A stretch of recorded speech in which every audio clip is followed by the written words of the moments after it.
नमस्कार।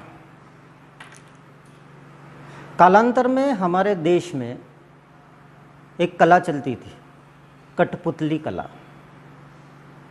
जिसमें कठपुतलीकार अपनी पुतलियों को अपने उंगलियों के इशारे से नचाता था।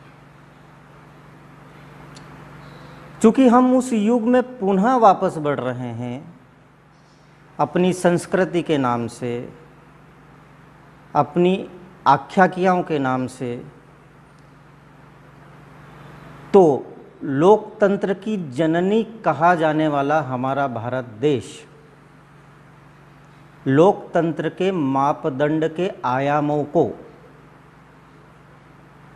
अपने ही हिसाब से तहस नहस कर रहा है। मेरे कहने का सीधा सा आशय यह है कि शासन, प्रशासन और मीडिया को सरकार ने अपने हाथों की कठपुतली बना लिया। कैसे बनाया दोस्तों, मैं आपको आगे बताता हूँ।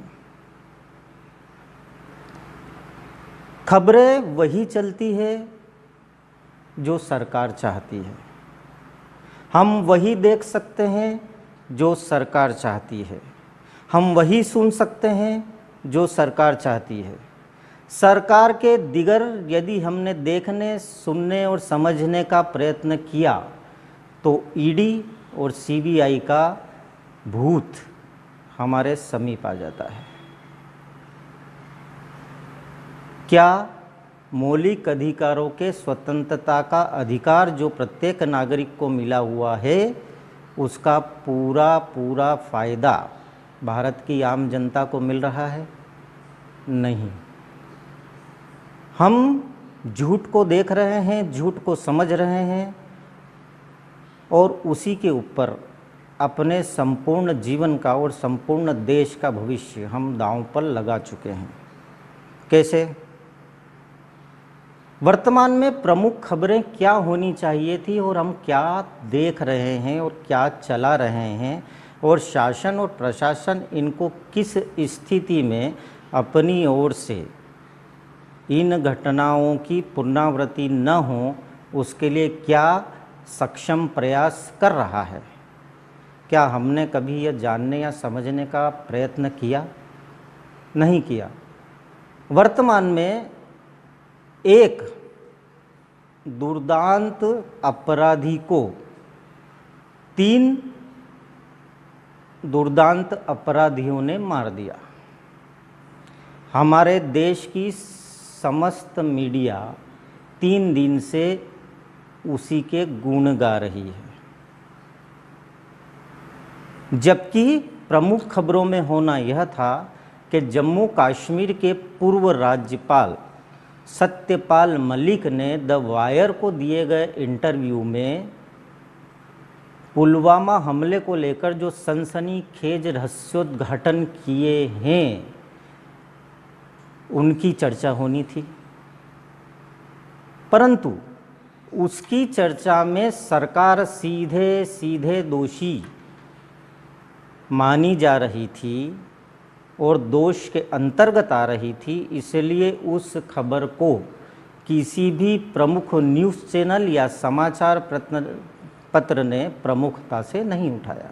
क्या हुआ था उसमें जो हमारी गलतियां थी उनको मैंने एडमिट किया था, और मैंने इनको जब ये निकले वहां से कॉर्बेट पार्क से बाहर, तो इन्होंने धावे से मुझे फोन किया और पूछा सतपाल भाई क्या हुआ? मैं कहा ऐसे ऐसे हुआ, लेकिन इसमें हमारी भी गलती थी। तो उन्होंने कहा अभी चुप रहो, मैं आ जाऊं दिल्ली तब बात करेंगे। फिर मुझे NSA का फोन गया, उसने कहा सतपाल भाई इस पर बोलना नहीं है अभी कुछ। मैं कहा ठीक है नहीं बोलना, बट द फैक्ट वाज कि CRPF ने इतना बड़ा काफिला कभी, मैंने मालूम किया, कोई जिप्सी, नो प्लेस वाज मेंट।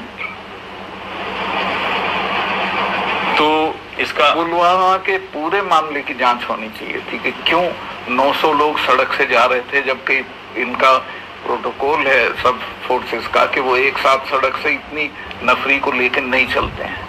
वो इसलिए कि उन्होंने प्लेन मांगा। प्लेन क्या वाकई पुलवामा हमले की जांच नहीं होनी थी? विपक्ष लगातार मांग कर रहा था, अपनी आवाज़ उठा रहा था, परंतु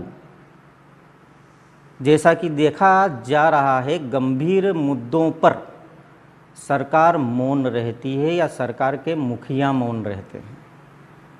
और वही हुआ, मौन रह रहकर उस मुद्दे को वहाँ पर चुनावी जीतने का, वोट बैंक बनाने का उस घटना को साधन बना लिया गया, जबकि वह घटना सरकार के कुप्रयासों के कारण ही घटित हुई थी। सरकार ने सीआरपीएफ की मांगों को दरकिरार कर दिया था। सत्यपाल मलिक का कहना माने तो इसके अंदर उस वक्त सीधे सीधे गृह मंत्रालय, अजित डोभाल और प्रधानमंत्री मोदी जिम्मेदार हैं।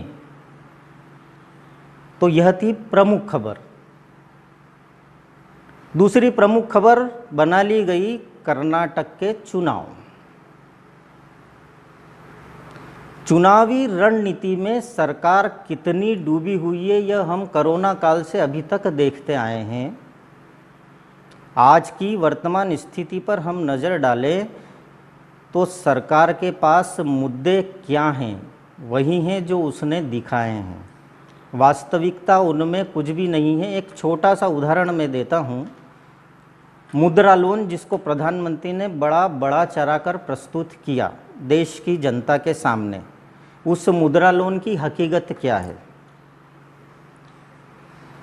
बड़े बड़े प्लेटफॉर्म पर प्रधानमंत्री ने चिल्ला कर यह जताने का प्रयास किया कि मैंने 23 लाख करोड़ रुपए मुद्रा लोन में बांट दिए।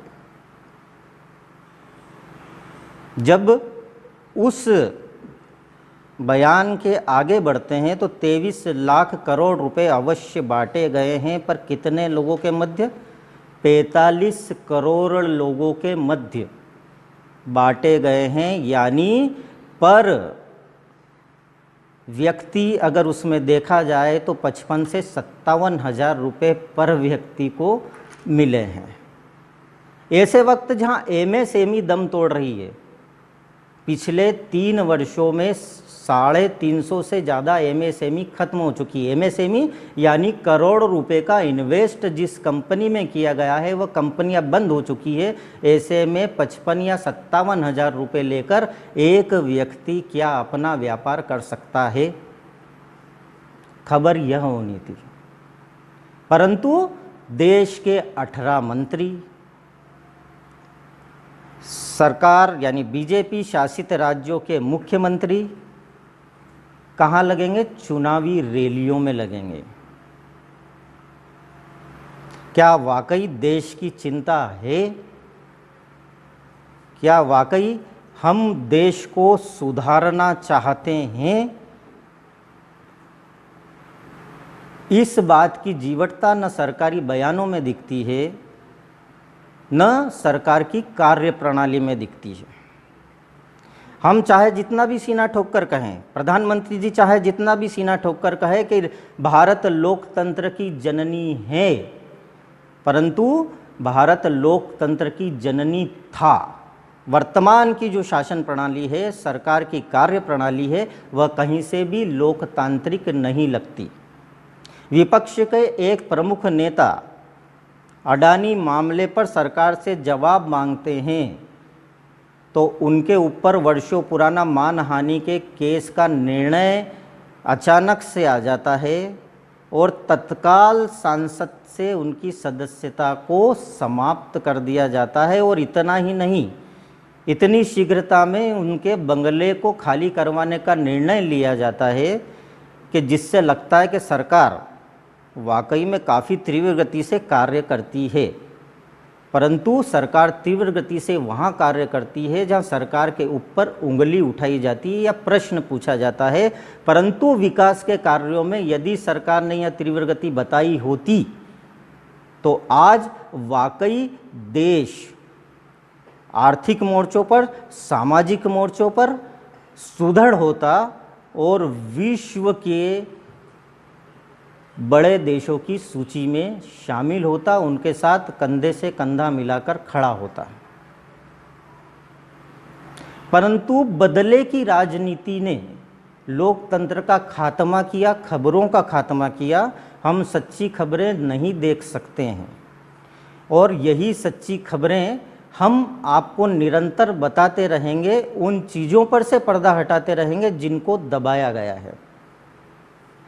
चलते चलते एक छोटी सी खबर और ले ली जाए जो हास्यास्पद भी है और सोचने पर मजबूर भी करती है। आसिफ का सारस वन विभाग से एक्शन लिया गया। अभी 2-3 दिवस पूर्व ही प्रधानमंत्री की मिमिक्री करने वाले एक कलाकार ने नील गाय को अपने हाथ से दाना खिला दिया, उसके ऊपर 11,000 रुपये का जुर्माना ठोक दिया गया। वह इसलिए ठोक दिया गया क्योंकि उसने प्रधानमंत्री की नकल करने की कोशिश की थी। यानी क्या सरकार और प्रधानमंत्री इतने डर चुके हैं कि एक आम आदमी की गतिविधियों पर भी इतना बड़ा एक्शन ले सकते हैं? क्या प्रधानमंत्री ने अपने हाथ से हाथियों को चारा नहीं खिलाया? अभी कुछ दिन पहले के ही वीडियो सामने आए। उसके पहले मोर को अपने हाथ से दाना खिलाते हुए प्रधानमंत्री के कई वीडियो सामने आए। क्या वह वन्य जीवन प्राणी अधिनियम के नियमों के अंतर्गत था या वो देश के प्रधानमंत्री हैं, कुछ भी कर सकते हैं?